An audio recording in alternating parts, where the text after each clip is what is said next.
Hello and good day. Today we're going to discuss the first parts of the Gen Ed exam of this review. Okay? So just sit back and relax and hold on to your paper so that you can look back into what you've answered before, or so maybe you can take down some notes as we rationalize the answers. Okay. So the number one sentence says, "Had I studied very well, I have land rewarded with vacation in the U.S." So this is something that is finished already. You know, look at the given. Had I studied, given. Rewarded, also given. Okay, and also done. So you're supposed to look for something that eliminates the possibility that it would happen again. So the answer is letter B. Okay, would have been rewarded with vacation. You cannot use letter C because of its future aspect, and you cannot choose letter A because you cannot put was with rewarded. Okay, and you cannot. You might say letter D is also an option, but in the context of the sentence, letter B is the answer. Okay. So, next. When helping in the kitchen, I am always careful not to hurt. So you need a reflexive pronoun here. Okay? The initial pronoun used is I. So you're supposed to use the reflective pronoun for that, which is myself. Okay? Next. Neither the teacher nor the students blank present in the affairs. What is the rule here? The rule states that the noun that is closer to the verb must be the basis of the number, okay, singular or plural, of the sentence. Okay. So here there are two nouns. You can see teacher and or students. Okay. So the nearer noun is student. So we must choose letter what? Letter A. Okay, where? Because that is the only thing that's plural in the sentence. Number 4. So the next sentence states that, what does it say? My sister and I met an acquaintance of blank on the shopping mall. Of course, there are two subjects here, but we're not using correlative conjunction, neither, nor, or either, or. So we are pertaining to two subjects, my sister and I. Okay? So that contextually, we're supposed to, grammatically, we're supposed to choose letter A, ours, because there are two subjects. Okay. Next, we admire blank when Cynthia, that's the given, Cynthia speaks English fluently with blank. Okay? Cynthia obviously is a female. So you're going to look for pronouns here on the list that pertain to female. And as you can see, him, her, him, only one refers to female gender. So automatically, that's a giveaway. That is letter C. Okay? We admire her. Okay? When Cynthia speaks. So this is what we call cataphoric reference. When the pronoun comes before the noun. Next, on your trip to Tagaytay, if you chance upon, meaning if you see Arsenio, the guy, please give him my warm regards. Okay? Arsenio obviously is a guy, so you're supposed to look for an objective type of pronoun for that, and it's him. Okay. Number 7, the student's request to reset the test, blank, reasonable. The subject here, you're supposed to look for the subject, and the subject here is request. Okay? Request is singular, so you're supposed to look for a singular verb here, and that's letter D. Okay, next. So my concept of inner peace came from my mother's daily activities, which I now recall with fondness and awe. She was full-time housewife, wholly dependent on my father's monthly salary. How she made both ends meet. Okay, make ends meet, meaning there's shortage or maybe lack of financial, supply. So guided us in our studies and did small acts of charity on the side was beyond me. Okay, so if you're saying make ends meet, so that is letter D, limited. Okay. Next, the figures must be transmitted in order to understand the grade. Okay, so the given says that something's used by teachers. So when you transmute grades, it's like you're looking for equivalence, or you transform the grades, the raw ones, to what is supposed to be inputted in the grading sheet. So the answer here is letter B, changed. Okay, some preachers suggest, preachers also already doing the suggesting, okay? They suggest what? So you're supposed to look for something that they are suggesting, okay? You cannot choose proposal, okay? This is not something that they propose. A prophetic is the adjective in nature, so it's a toss between C and D, right? But the answer here is letter C. You're not looking for a person, but a something that is intangible, so that's letter C, prophecy.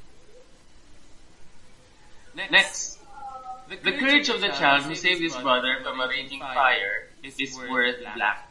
Okay, so the context is that there's something the child that did.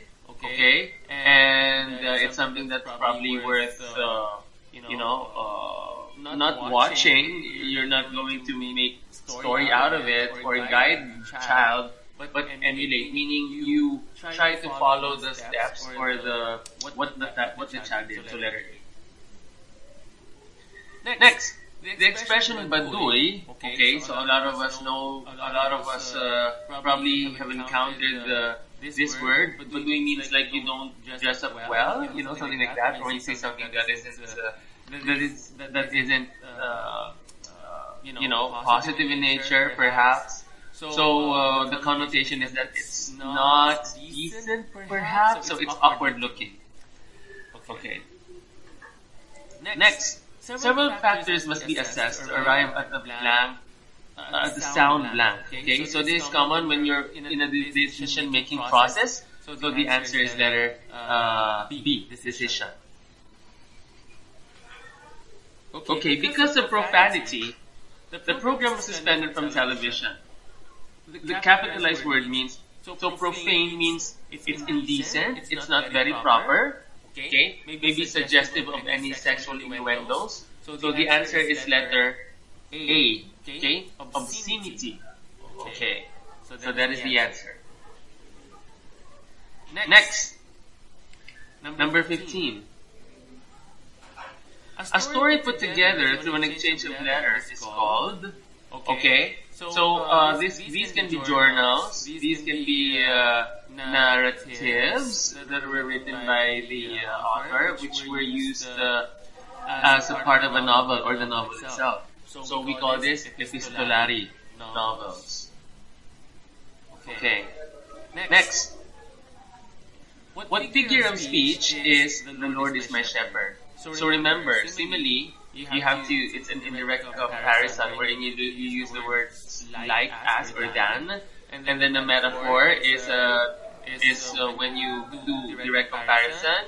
Irony is like sarcasm in nature, and hyperbole, or what other people say it's hyperbole, it's exaggeration. You don't see as or like here. You don't see sarcasm. You don't see an exaggeration. So the answer is letter D. Okay, metaphor. Okay, what the figure of speech is given in the next sentence? Okay, he is the black sheep of the family. Okay, so again, the pattern is very similar to the first example, to number 16. So the answer here is letter A, metaphor. Okay. Next, sturdy and strong. Okay. The Filipinos are like the molave. Molave is like a kind of plant or tree, right? So you see here the keyword like, which would tell us that the figure of speech is a simile. Next, she is a lovely rose. Okay, no like, no as, no than. So what is the answer? Again, a metaphor. Right. Did Did you get that? Okay, next. It drops as a gentle rain from the heaven. From heaven. So here, like as, right? Damn. You see as here. So what are you going to choose? Letter? Correct. That is letter B, simile. Okay. Are you familiar with the Merchant of Venice? Okay, it's one of the famous works of Shakespeare. The protagonist is Portia. So in this line, the choice is supposedly letter C. Mercy is spontaneous and freely given. Okay, next. Though nothing can bring back the hour of splendor in the glass, the glory of glory in the flower, we will grieve not. That's given. We will not grieve. Okay? So what is that? That is, okay, hope. Okay? When you are not dwelling on something that's done, or, you can't take back anymore, that is letter B, hope. Okay, number 23. Cognitive skills are not easily observable because they are blank. Keywords here, you see in red, not easily observable, right? So it's like you're looking for something that's kind of hidden. But another answer would, or another keyword would make you not choose hidden because it says cognitive skills. And cognitive skills pertain to activities in the brain. And among the choices, there is something that is pertaining to the brain, that is also hidden in nature, and that is mental. So that's letter D. Next, the celebrated play of William Shakespeare about two ill-starred lovers, something is missing there, who came from families who are not in good terms. So, do you know the answer? Correct. That is Romeo and Juliet. You did not know that. And then next, number 25. If you listen very well to your lecture in facilitation of learning, who is the father of modern psychology? Can you guess? So the answer here is letter D. Okay, it's Wilhelm Wundt. Okay, so that's letter D. Who is the famous sculptor of landmark structures? The famous sculptor of landmark structures. Siyempre, hindi nyo alam, di ba? Okay, lahat ng yan ay painter. Lahat ng yan ay painter maliban sa isa, which is a sculptor. The answer here is Castrillo. Everyone say Castrillo. Castrillo, very good. Okay, Castrillo. Castrillo, there he is. He is the one who sculpted the EDSA monument. Okay, next. EDSA monument. There. And La Pieta, Loyola Memorial. Sino siya, guys? Castrillo. Tandaan niyo yun, sino ang sculptor? Castrillo. Very good. Okay? Next. What is the lowest form of learning? The lowest form of learning is, okay, kapag mataas na, palabas na siya. Kapag mababa, papasok pa lang siya. Kasi ang learning, pumapasok pa lang, pag kaya mo na siyang ilabas, mataas na siya. So, hindi pwede ang teaching at saka ang responding. So, ano yung papasok dyan? Yes, very good. Perceiving. The answer is amazing. The answer here, guys, is perceiving. Okay? Pag sinabi natin, guys, na perceiving, okay, kapareho nito ang receiving. Perceiving, receiving, knowledge, comprehension are all low levels of learning. Okay? The answer is amazing. Next number. Which of the following is a study of human behavior? The study of human behavior is called psychology. Psychology. Yes. Psychology is the study of human behavior. Philosophy, on the other hand, come from two Greek words, which means philo and sophia. Philo and sophia. Philo means love. Sophia means wisdom. So basically, philosophy is the love for wisdom, and that's philosophia. Or if you want your children to be very intelligent, you name them Sophia. Okay? Because Sophia means wisdom. And if you want them to be lovable, you name them philo. Okay? Or phile. And that is your philosophy. How about morality? Morality is the rightness or wrongness of an act. The rightness and wrongness of an act. While ethics is the goodness or badness of an act. They're almost the same, but right and wrong. Ano yung right and wrong? Morality. Ano yung good and bad? Ethics. Ano yung study of human behavior? Psychology. Love of wisdom? Philosophy. Very good. 29. The Filipinos are deeply religious. However, sometimes this religiosity instills a negative attitude. Ayan, may negative din daw. So, ang hanapin lang natin dito, guys, ay kung ano ang negative. Ano nga ba ang negative dito, guys? Letter A, social responsibility. Is it positive or negative? Positive. So, hindi siya ang sagot. B, resignation and ends up into doing nothing to improve one's condition. Yes, that is negative. C, total surrender to God, positive. God who is omnipotent and omniscient, positive. So what is the answer, guys? The answer is blessing. Okay, nag-resign sa mga trabaho or hindi ginagawa yung trabaho kasi hindi pwede sa religion. And that's blessing. 30. Which of the following statement is true about textbook laid on the table? My God, this is not a question of English, it's a question of physics. Okay, for example, I have a book here. I'm going to use my phone. For example, this is my phone, okay? If I place my phone on the table, ng bonggang-bongga, example, this is a table, okay? And I place here. Question, what is the force? That is the question. What is the force? Question, let's see the question again. Is it accelerating? Is it accelerating? No. Accelerating means bumibilis. It's increasing its motion. So, hindi. Question, is it decelerating? No. Hindi naman bumabagal. Nakapatong lang, di ba? So, this is the question now. Is it no force or zero? The answer here is it moving? No. So, hindi blessing in there. It is zero. The answer is caring. The answer is caring.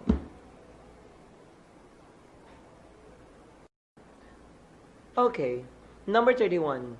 Analects which are short and witty sayings that treat of moral values and good human relation are attributed to whom? Sino daw sa mga yan na nagsabi ng moral values and good human relation? Of course, common naman to mostly. Pag narinig natin ang word na golden rule, moral values, education, board examination, it's none other than Confucius. The answer here is Confucius. So, pakita natin sa inyo si Confucius. Ayan. Siya ay sikat na sikat sa kanyang golden rule.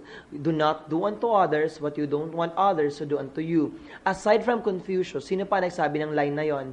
Walang iba kundi si Jesus Christ. Okay? Aside from Confucius, the other one who says the golden rule is Jesus Christ. Next. Sino naman ito naman yung analect niya. Okay, niya. Yun ang sinabi dyan. Ibig sabihin, happy birthday daw. Okay, next.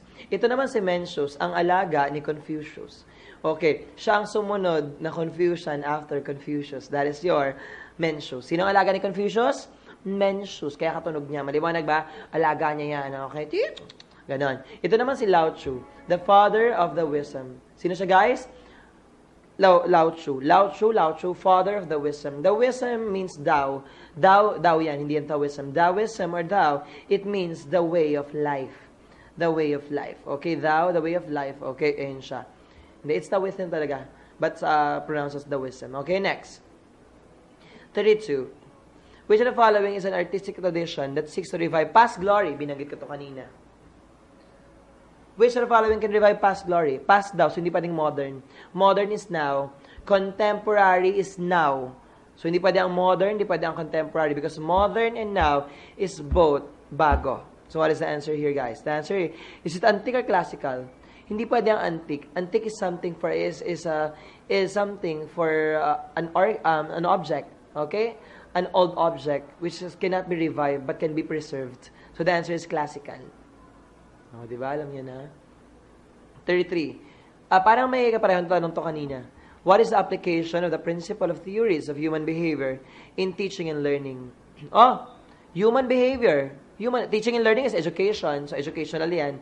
So, what is human behavior? Again, sinabi ko na kanina, that is your psychology. Very good. So, this is your educational psychology. 34. Let me read this to you guys.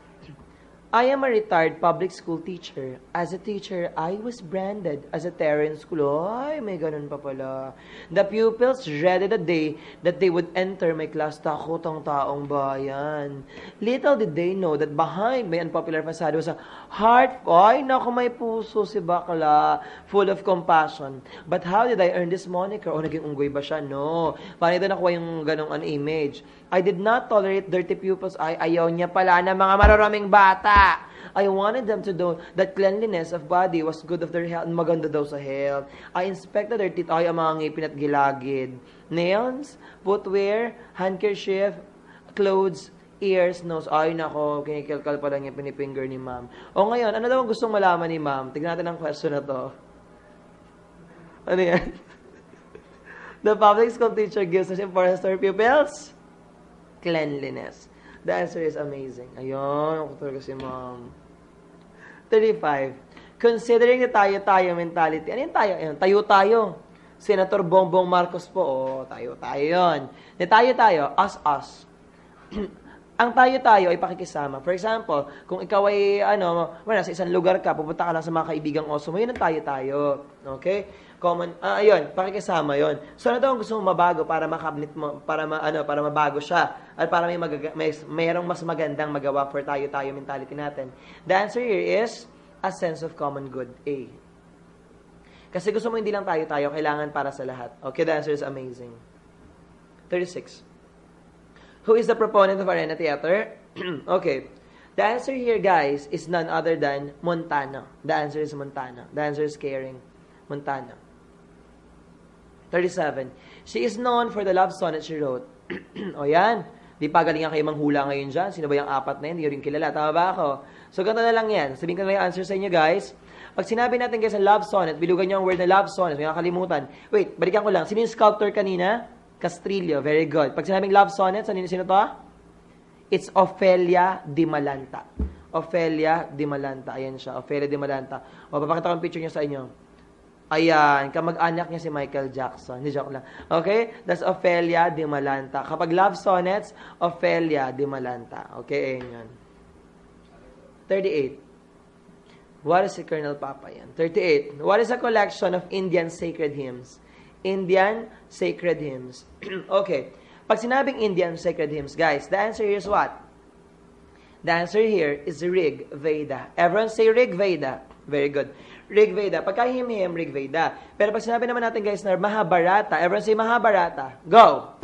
Mahabharata. Go! Mahabharata. Pag sinabi Mahabharata, mahaba, maiksi. Mahaba. Tama ba ako? That is the longest epic in the world.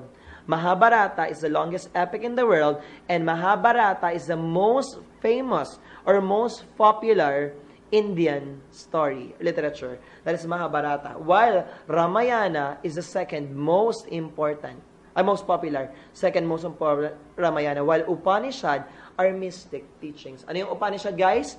Mystic teachings. So, ano sagot natin? What are your sacred hymns? Very good. Rig Veda. Let's have a recap. Ano yung longest epic in the world? Very good. What is the longest play of Shakespeare? Wow, naalala. Very good. It is your Hamlet. Ano naman yung second most popular Indian literature? Ramayana. Ano yung mystic teaching? Upanishad. Ano naman yung Indian sacred hymns? Rig Veda. Next. Ito ang Rig Veda. Okay. Next. Ito ang Mahabharata, the longest epic in the world. Okay, next. Upanishad, mystic teaching. Next. Ramayana. Okay, that's the second. Okay. Greatest work. 39. Which is not characteristic of people with a strong sense of self-efficacy. Which is not characteristic. Ang hinahanap na negative. Ano daw ang hindi characteristic ng taong may sense of self-efficacy. O yung mga taong gusto ng which is self-efficacy, ito yung mga taong may tiwala sa sarili, may kakayahang gumawa ng mga bagay-bagay na above their own kakayahan. So basically, what is this, guys? Pag ikaw ay may sense of self-efficacy, gusto mo ba ng challenging problems or hindi? Yes, gusto mo. Gusto mo ng challenging problems. So what is the answer here, guys? The answer here is caring. Caring. Kasi sabi ng caring, avoid challenging tasks. Kasi kasi ang tao may self-efficacy, gusto niya ng challenging task. The answer is caring. Next. 40. Who is the first mythical geographer who was recognized due to his vivid description of lands and people encountered by his hero, Ulysses? Okay. The answer here, guys, is none other than Homer. Homer. Ulysses came from the story Iliad and Odyssey. Papakita ko sa inyo, ito nga pala si Homer. Ayan siya. Yan si Homer. Dati siyang goat. Okay? Ayun si Homer ng bonggang-bongga. Okay? Ang kanyang storya ay Iliad and Odyssey, tapos si Ulysses ang Latin name for Odysseus. At ang bida doon. Okay? Si Homer ang bida sa Iliad and Odyssey. Next. Ito naman guys si Virgil. Siya ang nagsulat ng Aeneid. Okay? You're all I need without you, girl. Aeneid. Maliwanag ba? Thank you so much. Si Aeneid yan. Okay? Hindi natapos kasi namatay siya. Ito si Plato, tatay ni Platito. Okay? Ayan si Plato ng bonggang-bongga. Siya ang nagsimula ng academy. Ang teacher niya ay si Socrates. Tapos ang teacher naman ni Socrates, guys, ay si Aristotle. Okay? Sino silang tatlo ng bonggang-bongga? Okay? Simulan natin. Si Aristotle ang kanilang pinaka-teacher. Si Aristotle ang nagturo ng reasoning. Anong tinuro ni Aristotle? Reasoning. Very good. Tapos, estudyante ni Aristotle, sino? Si Socrates. Si Socrates naman, guys, anong tinuro sa atin ni Socrates? Very good. Art of questioning. The art of questioning. At estudyante ni Socrates, si Plato, na nagsimula ng academy. Okay? At ang anak ni Plato ay si Platito. Very good. I-push niya yan. Okay? Next. Si Cicero naman ay isang orator. Sino, guys? Orator. Okay? Isa siyang orator. Okay, next. Okay, baba akong sagutan to. Sino ulit yung orator? Cicero. Sino yung nagsimula ng reasoning, nagpaliwanag ng reasoning? Aristotle. Sino nagpaliwanag ng questioning? Socrates. Ano nung ginawa ni Plato? Okay, very good. That is your academy. Sino nagsulat ng Aeneid? Sino nagsulat ng Aeneid? Virgil. Sino yung orator? Cicero. Okay, sino yung Iliad and Odyssey? Homer. Very good. Ano yung dalawang sinulat ni William Shakespeare? Hamlet and Romeo and Juliet. 41. Haiku is traditional Japanese poems consisting of what? O ano daw yung haiku na yan, guys? Ano kayang haiku na yan? Ang haiku, guys, everyone say haiku. Haiku. Very good. 3 lines, 17 syllables. Ano yung haiku, guys? 3 lines, 17 syllables. Ano yung haiku?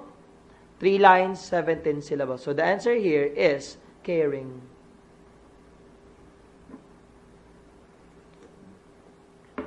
Okay. 42. This Filipino writer in English who used Hispanic Filipino culture and tradition in his fiction works. Sabi dito, okay, isa siyang Hispanic Filipino. Hispanic Filipino. So half Spanish, half Filipino. Ganito lang yan, guys. Okay? Kapag Filipino siya, sorry. Ang ginagawa niya Hispanic or Spanish. Pag sinabing Hispanic Filipino, guys, tatandaan niyo lagi, he is also known as the Quijano de Manila of Philippine literature. Ano sabi ko? Quijano de Manila of Philippine literature. Pag sinabing Quijano de Manila of Philippine literature, balik na rin mo yung word na Quijano, magiging Joaquin. So the answer is Nick Joaquin. Paki-take note yan, ha? Paki-take note yan. Pag sinabi natin, guys, na Hispanic Filipino culture, that is Nick Joaquin. Tandaan nyo yan. Pero pag ang lumabas sa board examination naman, ay English or Filipino-American, ang sagot ay Bienvenido Santos. I will repeat that. Pag Filipino-American, ano yun, guys? Bienvenido Santos. Very good. So the answer is blessing. Sino yung Filipino-American? Bienvenido Santos. Filipino-Hispanic culture? Nick Joaquin. Ayan siya. Okay? Ayan. Quijano de Manila. That's it. The pen name is Quijano. Sino naman ang Plaridel? Sino ang Plaridel naman? Kung ang Supremo ay si Andres Bonifacio, sino ang Plaridel? Di ba sabi ko, Quijano, pag baliktad mo, magiging Joaquin. Pag baliktad mo naman, ang Plaridel magiging Del Pilar. Marcelo H. Del Pilar. Okay, next. Who is a famous composer from... nasa ano na pala tayo, guys, ha? Tayo ay nasa social science na or social studies. 43. Who is the famous composer from Angono who is also a natural artist? Ayan, nahirapan ng taong bayan. Okay, ganito yan, guys. Kasi yung mga tanong na pag hindi mo alam, hindi mo talaga alam. So pag yan lumabas sa board examination, magdasal ka ng 3 abagi noong Maria, okay? Yes, kasi talagang bakit? Okay. Alisin ko na. Hindi mo naman alam, di ba? Sagutan na lang natin siya. Hindi pwede si Kayabyab. Si Kayabyab ay galing sa Manila. Ryan Kayabyab, maestro Ryan Kayabyab, so hindi siya. Si Sinisal naman ay galing sa Cavite. So ang sagot natin ay Buenaventura o San Pedro? The answer is San Pedro. Siya ay walang iba kundi si Lucio San Pedro na siya po ang nagsulat ng Sa Ugoy ng Duyan or Lullaby. O di alam yung lugay ng duel? Sana'y di magmaliw ang dati kong araw. O diba? Sa ugoy ng duyan, lalabay. Ano sa Tagalog ang lalabay? Uyayi. Ano yun guys? Uyayi.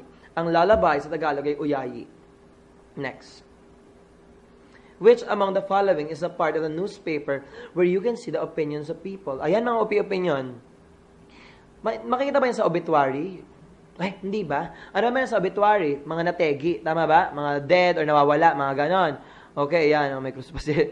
So, ang headline naman ay ang ulo ng mga balita. Ano yung headline, guys? Ulo ng mga balita. Very good. Okay. Ano naman ang classified sections? Nandiyan ang classified ads. Classified ads or advertisement. Classified ads or advertisement. That is your classified ads ng bonggang-bongga. Okay? Ano naman ang editorial section?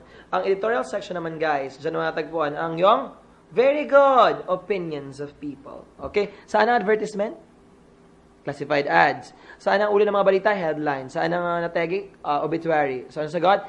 Editorial. Editorial is also known as opinion section, comment section, or your Pangulong Tudling in Filipino. So, editorial is also known as your Pangulong Tudling. 45. Social studies. We are now entering your social studies. Social studies.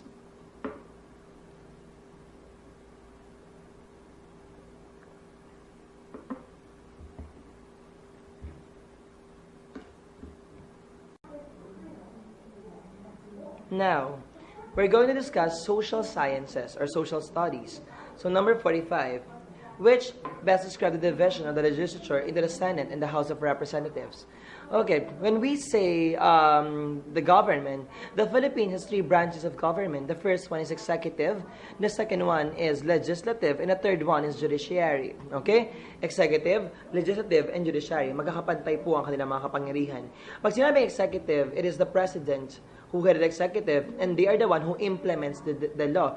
What do they do, guys? They implement the law. Sila nagpapatupad, sila ba pumipirma, yes or no? Do they sign the law? Yes. After the executive, you now have your legislative. The legislative is the one who are creating the law. Who makes the law? Legislative. Who implements the law? Executive. Ano naman ang trabaho ng judiciary?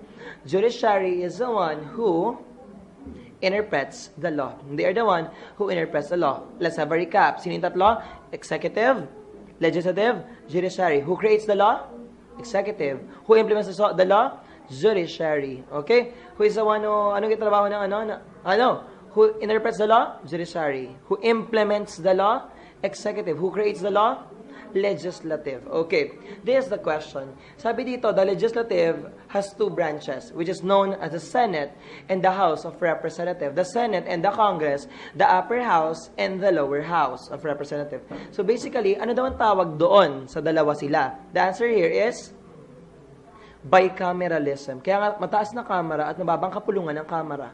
You have your bicameralism because pag sabi bicameralism, you have the Senate and you have the Congress. While bipartisanship has two-party systems. Ang Pilipinas ba isang bipartisanship? Dalawa lang ba ang partido sa Pilipinas? No, napakadaming partido. Tama ba ako? Kasi ito, PDP Laban, NDP, NPC. Tama ba ako? O maraming pa dyan, okay? Yung iba't iba pa nating like ngayon, sino mga kandidato sa mga pagka-presidente, marami. Unlike sa ibang bansa, for example, the United States of America, they only have bipartisanship. They only have two-party system, the Democrats and the Republicans. Okay? But the answer here is amazing. Next number. Who was the last Spanish Governor General of the Philippines? Oh, yan na naman. Napariwara na naman ng taong bayan. Ito ba si Blaquilo Ramon Blanco? Diego de los Rios, Basilio Agustin, or Firmin Jodenes? Okay, the last Spanish Governor General of the Philippines stayed in the Philippines until 1911.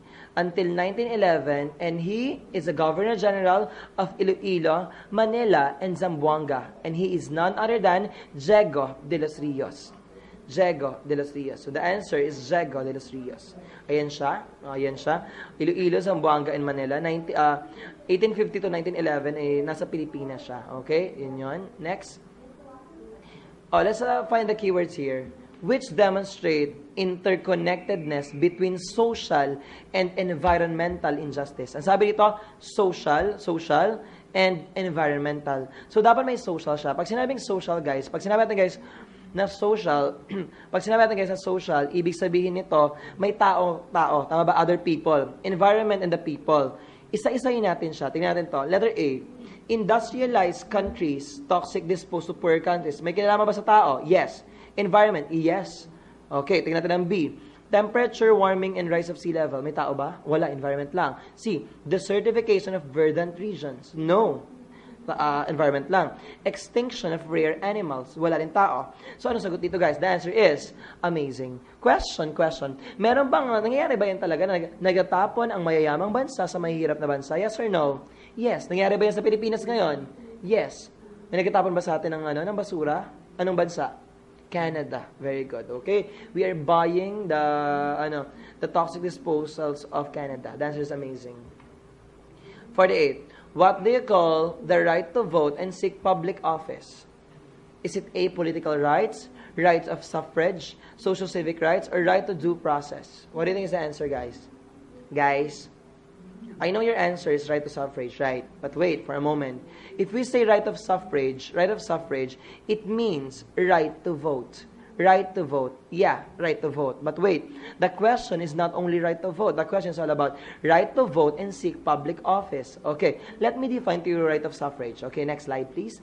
Pag sinabing right of suffrage, guys, it came from a Latin word which means vote or suffragium. So the right to vote is suffrage. But the next slide is the political rights. When we say political rights, it's the rights that involve participation in the government or administration. Pag sumali ka na pala sa government, ito ay political rights. Let's go back to the question. What do you think is the answer to this question? Is it right? Is it right of suffrage alone? No. The answer is political rights. Why? Because right to vote and seek public office. So let's underline that. Right to vote and seek public office. Seek public office. Very good. Kasi kapag right to vote lang, suffrage lang yun. Pero pag may seek public office, pag sumali ka na, the answer is political rights. Okay? That's what is the answer. Next number. Actually, the next number has the same question. Right to vote and seek public office. Ang sagutan ko na to. What is the answer, guys? The answer is political rights. Same question. 50. What they call the tax imposed on all employed in practicing professionals. Ano daw ang tawag sa lahat ng employed at nag-practice na professionals? What do you call that tax? They're called income tax. Kaya nga income kasi may trabaho, may kumikita ng pera, is income tax. Hindi pwede, sir, ano yung community tax? The community tax is paid by all adult individuals of the country. Lahat. Ang community tax, lahat nagbabayad. Oh, so, nagbayad na ba kayo ng ganyan? Of course, hindi ka pwede mag-board exam kung hindi ka nakabayad ng community tax. That is your cedula. Community tax is also known as your cedula. So, ano naman ang real estate tax? The real estate tax is for properties. Yes, properties. How about the inheritance tax? The inheritance tax is for pamana. Okay? Inheritance. Okay? Mga pamana. So the answer here is amazing. So tax is very important for the government. Why? Without tax, the government cannot work. Okay? But wait lang. Are there countries na wala talagang tax para sa government? Yes, meron. Dubai. Ang Dubai, wala. Emirates, wala. Why? Paano, sir, sila? Paano umiikot ang pera ng gobyerno? They got it from the oil. Okay? So the answer there is tax. No, di pala. Income tax. Next. 51. Which policy of the state provides preferential attention, take note of that, preferential attention to the welfare of the less fortunate members of the Philippine society? Nagbibigay daw ng atensyon sa mga mahihirap na miyembro ng society. Ano yun, guys? Pag nagbigay ka na mahihirap na nagbigay ka ng atensyon, hindi pa rin criminal justice, wala namang crime. Hindi naman basic yan, so it's not Bill of Rights. So what do you think is the answer here, guys? Okay. Hindi pwede, guys. Hindi dito pwede ang criminal sa Bill of Rights. So, is it social justice or distributive justice? Pag sinabi natin, guys, sa social distributive justice, kailangan may ma-distribute ka na pera, pagkain, or anything.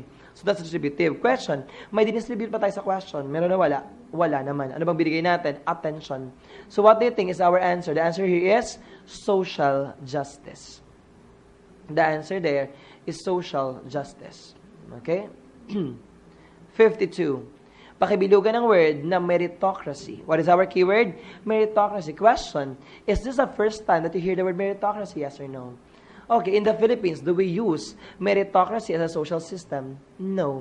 We use democracy. Question, maganda ba ang democracy? Yes or no? May maganda, may hindi. But remember this, democracy is not that good because everyone can say their own opinion. Kahit hindi nila alam yung issue, may sasabihin sila. And that's democracy. What is meritocracy? Sa meritocracy, not anyone can say what they want. Not anyone can participate in the government. Only those who are part of the merit group. So who are the merit group? The merit groups are the one who are people of talent. Okay? Merit group are the people with talent. So sir, hindi ba parang ano naman yan? Parang namang unfair sa ibang tao. Actually, it's fair. Why? Lahat ng bata, this is Singapore, the country of Singapore uses meritocracy. So, anong ginagawa doon, guys? Lahat ng bata sa Singapore, mag-aaral ng pantay-pantay sa lahat ng paaralan. Pag ikaw ay nagpakitang gilas o gumaling ka doon, o na-reach mo ang standards nila, you will be part of the merit group. Okay? So, fair pa rin siya. Galingan na nga lang ng mga taong bayan. Okay? At sa meritocracy, walang corruption. Why? Mataas ang sahod ng mga government officials, kaya wala silang chance na mangurap. Ikalawa, mapakalaki ng kabayaran pag nag-corruption ka sa Singapore. So the answer here, so kung naintindihan niyo yung mga sinabi ko, ano ang meritocracy? Ito ba ay ruled by wealthy people, elitism, noble birth, or people of talent? What is our answer? The answer is blessing. Leadership of people of talent. 53. Which constitutional safeguard prevents one branch of government from becoming powerful or abusive? Para malaman natin, okay, para daw hindi maging masyadong makapangyarihan ng isang sangay. Sabi ko kanina, ang bawat branch ng government ay pantay-pantay lamang. Okay? So, ano daw nagtawag sa para ma-prevent natin yung yung maging powerful yung isa or abusive yung isa. The answer here, guys, is check and balance. The answer here is check and balance. Pag sinabing check and balance, guys, we are checking and balancing. Check natin kung balance pa ba yung tatlo. Maliwanag ba? That's it. Ang ombudsman ay kung saan ka magsasampa ng kaso para sa mga public officials or government officials. Ombudsman. Siya yung magbabantay niyan. While the impeachment naman, guys, ang impeachment naman ay binibigay lamang sa mga tao. Okay, so ang answer dyan ay check and balance. Let's go to impeachment. Okay, next number. Look at this. Ito lang ang mga taong pwedeng ma-impeach. The President and the Vice President, Supreme Court of the Philippines, Commission of Civil Service, COMELEC, Commission on Audit, and the Ombudsman. Napansin nyo, wala ang Senado. That's why Revilla, Enrile, and Estrada ay hindi pwedeng ma-impeach. So, ano ba ang impeachment? Makukulong ba pag na-impeach? No. Ang impeachment, guys, is only removal of office. Pag ikaw ay na-impeach, tatanggalin ka lang sa posisyon mo. Who is the first impeached person in the Philippines? Is it Marcos, Estrada, Arroyo, or Corona? Is it Marcos or Estrada? Estrada. Marcos is not impeached. Maliwanag ba? Estrada. Who is the second impeached person in the Philippines? Corona. Who is the third? Wala. Maliwanag ba? Dalawa pa lang sila na-impeach sa Pilipinas. Okay? So, their impeachment. Okay. So, ang Senado, sa Ombudsman ka mag-file doon. Kaya nga sa Ombudsman sila nakabinbin. So, para ma-impeach, kailangan may reason ka. May treason. Okay? Anong treason? Kumampi ka sa ibang bansa. Okay? Ano pa? Bribery. Next. Bribery. Okay? Nagsuhol ka. Okay? Next. Pumatay ka, other high crimes. Next. Graft and corruption. Malversation of funds. What else? Betrayal of public. Ito yung nangyari kay Gloria Macapagal Arroyo. Kaya siya nakakasuhan ng impeachment case before. Di ba nasabi ni Gloria Macapagal Arroyo? Yung tumawag siya kay Garci. Di ba tumawag siya doon? Sino tinawagan niya? Si Gwen Garci, tama ba? Kaya tumawag siya ng bagong kay Garci. Tapos tumawag siya, sabi niya pagkatapos nun, I am sorry. O, di ba? That is betrayal of public trust. Okay, next. Ito yung check and balance, okay? Nangyari yung check and balance sa sige, go. Sa tatlong branch ng ating government. Sino yung gumagawa ng batas? Legislative. Nag-implement ng batas? Executive. Nag-interpret? Judicial. Okay, next. What is the predominant characteristic of Eastern religion? Ano ba yung mga Eastern religion? Yung mga singkit. Like for example, yung Confucianism, mga ganon. Okay? Buddhism, Taoism, yun. Question, do they teach us pessimism? Pagiging negative? No. Secular, is it mysticism? Kapakapangyarihan? No. Is it amazing or blessing? The answer here is optimism. Being positive. The answer is A. Next. What economic policy on 16th century in Europe influenced Spain's expansionist policy to discover new lands? Ano daw kaya yan? Yung mag-expand tapos ma-discover new lands ng bonggang-bongga. Para mag-expand ang Europe nun, ang Spain. Hindi pa din capitalism. Pag sa capitalism, they are looking for money or funds. So, hindi siya yan. Is it spice trading, guys? Hindi rin. Actually, spice trading is to find spices lang. Okay, this is a story of the Philippines. Paano siya natagpuan ni Ferdinand Magellan? Actually, they're not really going to the Philippines. They're going where? Holucas, the Spice Island. They're going there. Actually, tapos biglang nakita nila yung Philippines ng bonggang-bongga. Pagdating niya sa Pilipinas, pinatay na ba agad siya ni Lapu-Lapu? No. Okay? So, hindi pa, umalis pa ba siya noon? Umalis siya. Bumalik ba siya? Yes, siya ba yung nagsabi na I shall return? No. Okay? Si Douglas MacArthur yon. Okay. So, bumalik siya, doon siya napatay. Sino ba pumatay? At totoo bang pumatay sa kanya ay si Lapu-Lapu, guys? Sabi nila hindi daw, okay? Kasi yung mga kasama niya, because napakadami, nakakatakot ng takbuhan kami ng mga oras na hindi na namin na-document. Maliwanag ba? Ganun yung nangyari sa amin. Pero ang pumatay talaga sa kanya ay isang palasong may lason. Palasong may lason because I was there. I am so scared. Okay? Ayan sa ng bonggang-bongga. So that is your, hindi spice trading ang sagot dyan, okay? So, ano nang sagot dyan? Caring or day-day? Ang colonialism ay manakop ng ibang bansa. Manakop ng ibang bansa. Ang sabi, discover new lands. Discover new lands. So, hindi naman sinabing sinakop pa mga ba. The answer here is mercantilism. The answer is mercantilism. Why? When we say mercantilism, you have to have more power. Ayan siya. Okay, next. Ayan o. Power. Okay, next. 56. What is the right invoked in the writ of habeas data? The writ of habeas data. Actually, this is the right used by Janet Napoles nung tinatanong siya. Okay? Ano ba sabi niya sa kanya? Ano ba, tatanungin ako si Janet, tatanungin ako tanungin mo, Wari, ako, Sir Lando kung ako talaga kasama ni Ben Hurloy.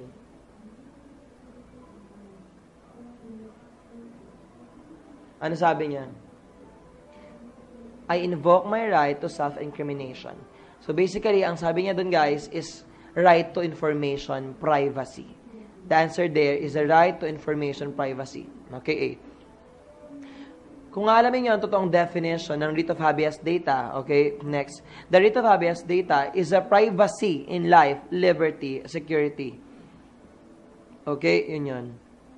Privacy in life, liberty, and security. That is writ of habeas data. While the writ of amparo is a right to life, liberty, or security. Take note of that. Kapag right to privacy in life, liberty, or security, writ of habeas data. Pag right to life, liberty, and security, writ of amparo. Okay, next. 57. Whose philosophy advocates the use of reason in understanding the existence of God? Sino sa mga yan ang gumamit ng reason? Pinaliwanag niya ang pang-existence ni God. Ang existence ni God. Sino kaya dyan, guys, ang nag-prove ng existence ni God? Nagbigay ng reason? Dalawa sila, actually. Take note of their names. The first one is Saint Thomas Aquinas. So the answer is Saint Thomas Aquinas. The other one is Saint Augustine. So we have two answers. If ever nawala sa Saint Thomas Aquinas, yung sagot natin, Saint Augustine. So basically, they are meron naman sa dulo yun, okay? There's another question sa dulo, okay? You have Saint Thomas Aquinas and Saint Augustine. Ayan siya. Okay? So, siya nagsabi na faith and reason is important. Next. 58. Basahin natin ang tanong. Which is a check on the executive department? Sino-check daw? Sino-check? Executive department. Sino-check, guys? Executive department. Sino-check? Judiciary. So, ang hahanapin natin sa sagot dito, guys, hahanapin natin yung sino-check ng judiciary ang executive department. Sino-check ng judiciary ang executive department. Letter A. Impeachment of the Chief Justice. Wait, ang sinecheck ba executive? No, ang sinecheck ay judiciary. Tanggal na agad ang A. How about B? Determining the salary of the President and Vice President. Question. Yes. Executive ang sinecheck. Pero wait lang. Ang judiciary ba ang nag-determine ng sahod? Yes or no? The answer is no. How about C? Declaring a legislative measure unconstitutional. Wait. Legislative. Sino sinecheck? Legislative. So, hindi pwede ang C. D. Declaring an act of the President unconstitutional. So, what is the best answer here? The answer here is day. The answer there is day. Okay, next. 59. Which is a fundamental law of the land?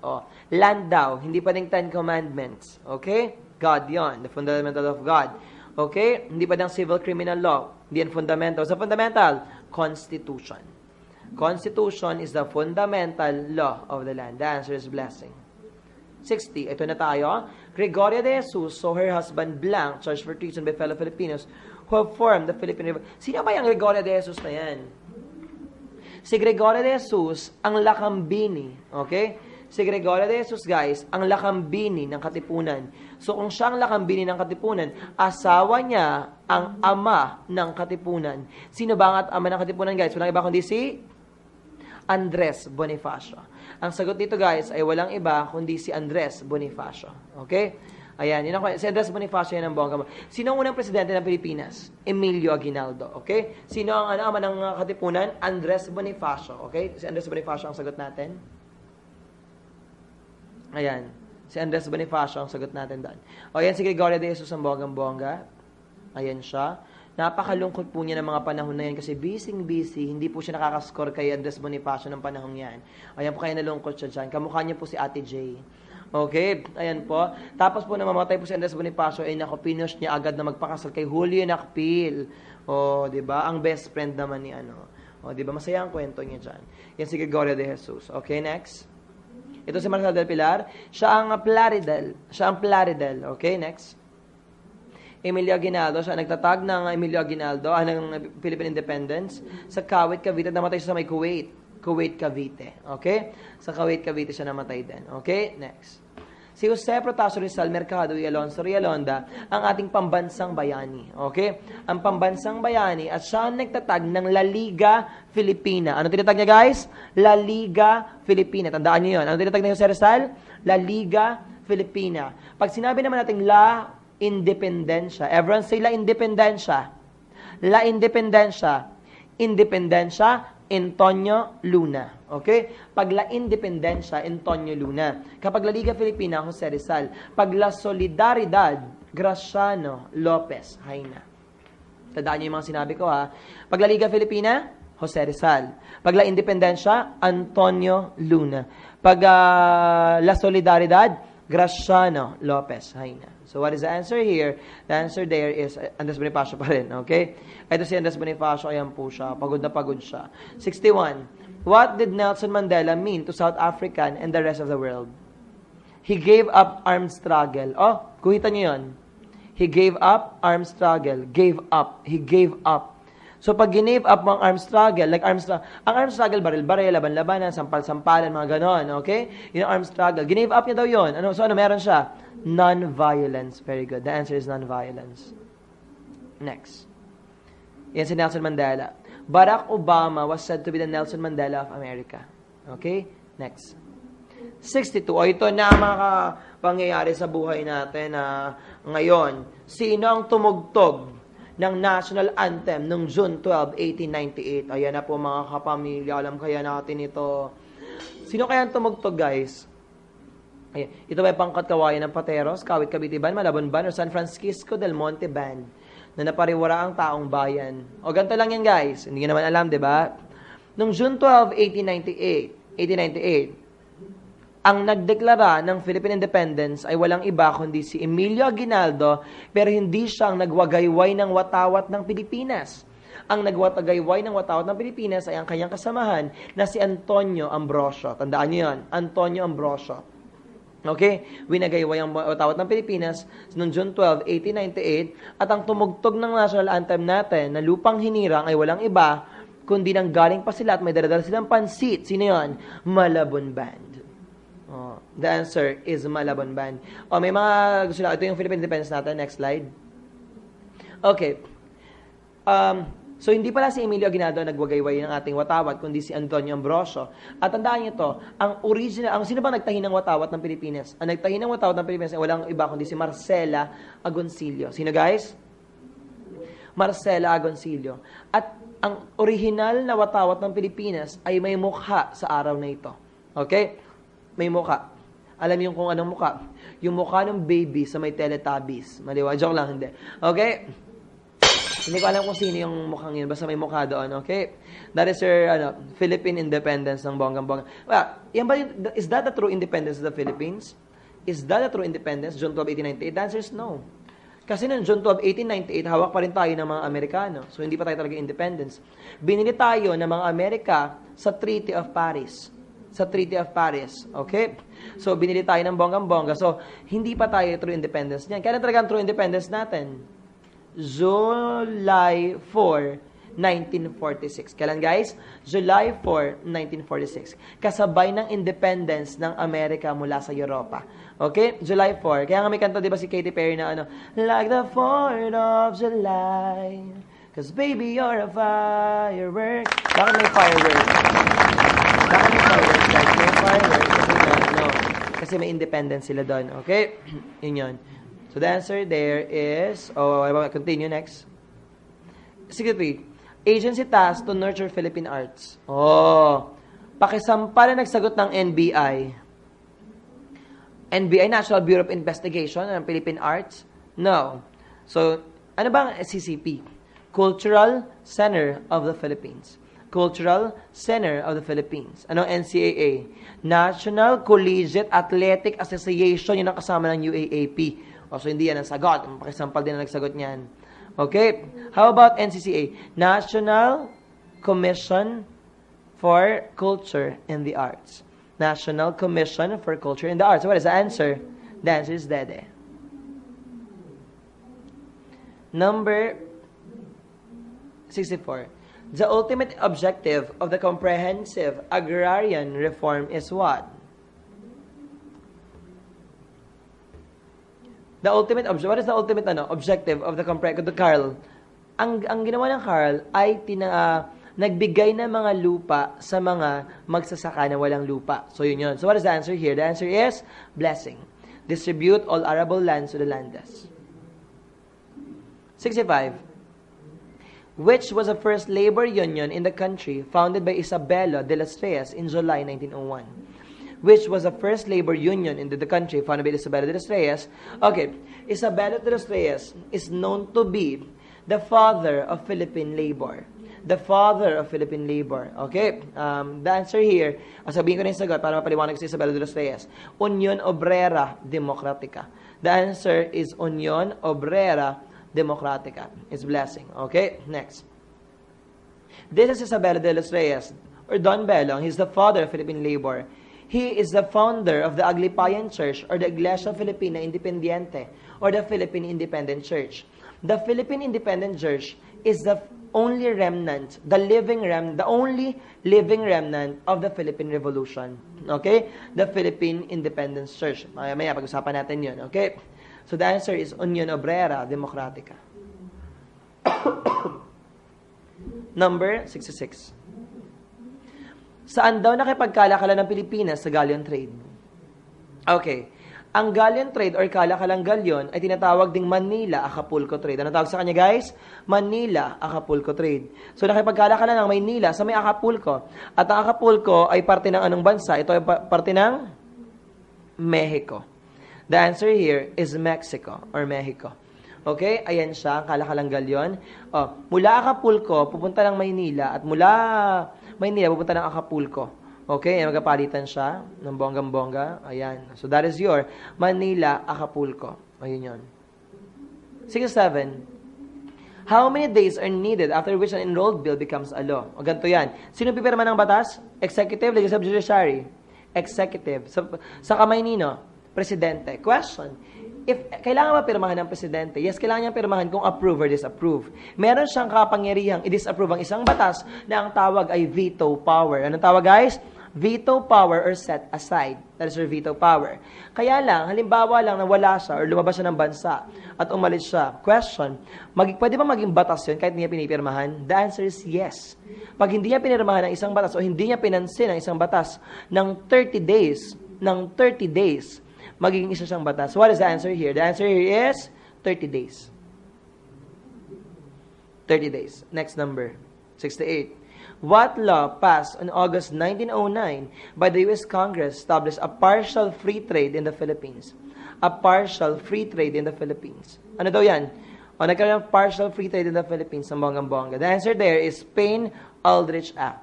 Nagsabi ang Payne-Aldrich Act na magkakaroon ng free trade sa Pilipinas at sa Amerika, sa Amerika by Senator Payne and Nelson Aldrich. Okay? Ayan, Senator Payne and Senator Aldrich. 69. In a matriarchal family, which family member plays the leading role? Oh, matriarchal or matriarchal, ano yun? Mother. The answer is mother. Pag father, patriarchal. Pag pantay, egalitarian. Pag mother, matriarchal. Pag father, patriarchal. Pag pantay, egalitarian. 70. Oh, nahirapan kayo dyan. Ito lang muna yung tanong ko. What is the keyword in the question? What is the keyword in the question? The keyword is Spanish. Spanish, mestizo, priest. Kailangan nakita yung keyword na yan. Spanish, mestizo, priest. Question. Ito lang naman yan eh. Sino ba ang Spanish dyan? Question. Kailan niyo ba si Gombursa? Gombursa. Gomez, Burgos, Ramos. Sino sila? Sila ang tatlong haring nagsidalaw at ang bawat isa nagsipaghandog ng tanging alay. Okay? Sila ang ayan, ano yung drawing na yan? Yung tatlong binitay na pare. Okay? Ang tatlong paring martir ng bonggang-bongga, sila nga pala ay ang Gombursa. Party-party silang tatlo. Therefore, Pilipino ba sila? Yes. So, ang hinanap pa ay Spanish. Wait, sino ba ang Spanish dyan? Walang iba kundi si Padre Pedro Pilaes. Padre Pedro. Kasi si Gregorio Aglipay, ang unang obispo ng Iglesia Filipina Independiente or Philippine Independent Church.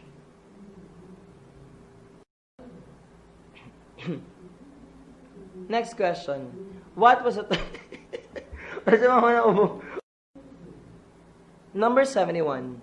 What was the term given by Marcelo del Pilar to hidden control and domination of Spanish religious priests over the colonial government? Ganito lang yan. Ano daw ang tinawag ni Marcelo del Pilar sa mga pare ng colonial government? Question. What do we call the priests during the Spanish era? That is your fraile. Am I right? Fraile. Parang demokrasya, government, krasya. So the answer is frailocracia. The answer there is dede. The answer is frailocracia. 72. While authority should be respected, its opinion may be an error. Which of the following represents a better or more certain avenue to the truth? Ayun na daw yan. Hindi mo naintindihan English. While authority should be respected, its opinion may be an error. Baka daw yung mga otoridad nagkakamali din minsan. Tama? So ano daw ang kailangan gawin para masigurado natin na hindi sila magkakamali? The answer is amazing, replication, or repeat and check.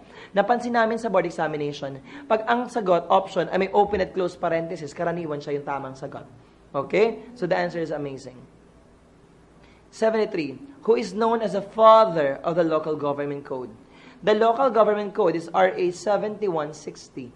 7160. RA 7160 for the local government code. And who is the father of local government code? It is none other than Aquilino Pimentel.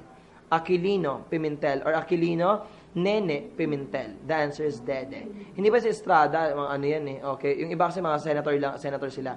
Is Aquilino Pimentel, the answer is Dede. Tingnan niyo. There you go. That is Aquilino Nene Pimentel. 74. Sinabi ko na to kanina, who is the first editor of La Solidaridad? The answer is, very good, is Graciano Lopez Haina. Let's have a recap. Paglaliga Filipina, Jose Rizal. La Independencia, Antonio Luna. La Solidaridad, Graciano Lopez Haina. Baka narito kayo kanina sa isang slide. Sabi kasi Marcelo del Pilar, La Solidaridad. Siya ang co-editor, but he is not the first editor. Okay? The answer is Graciano Lopez Haina.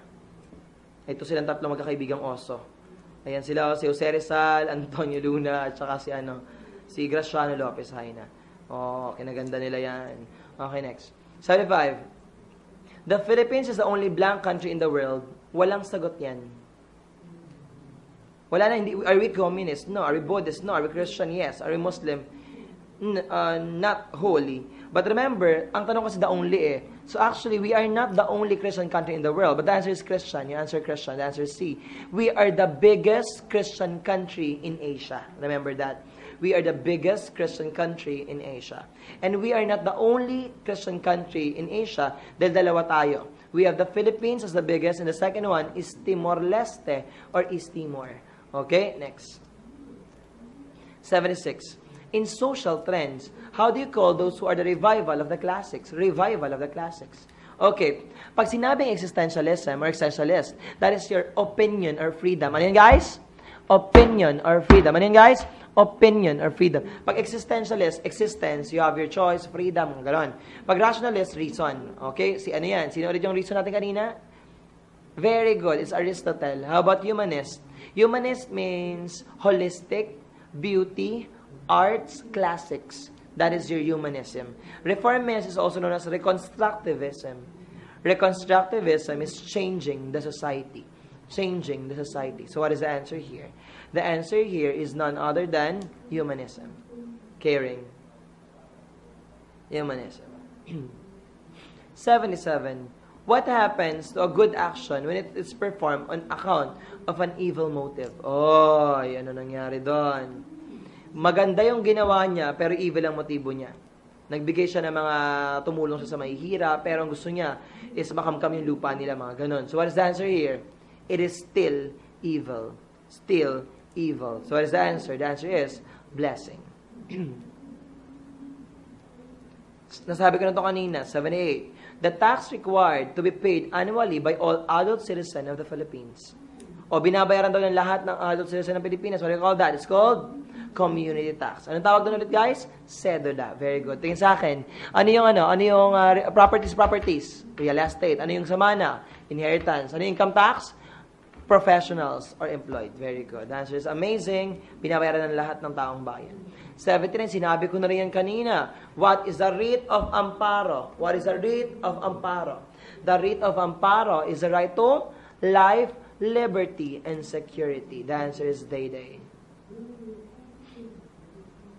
Oh, that's yan. Sinabi na natin. 80. What is one of the man-made wonders? Pagkamali ka rito, sampalin yung sarili nyo, ha? Anong keyword? Man-made. Anong keyword? Man-made. My God. Ang Taal Volcano ba ay man-made? Ang Manila Bay ba ay man-made? Ano sagot? Rice terraces. Is the rice terraces part of the 4 of the World Heritage Sites? The answer is not anymore. Okay?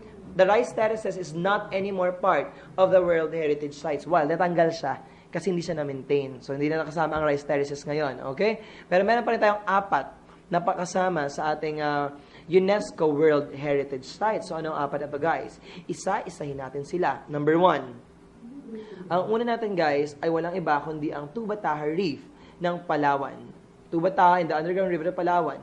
Number 2, you have the streets or the city of Vigan.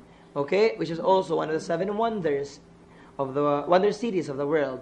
Number 3, you have the Baroque churches of the Philippines. Na matagpuan ng 4 na Baroque churches, Paway, Vigan, Intramuros, Maynila, at Iloilo. Okay, the Miagao Church. So, 4 yun. Okay?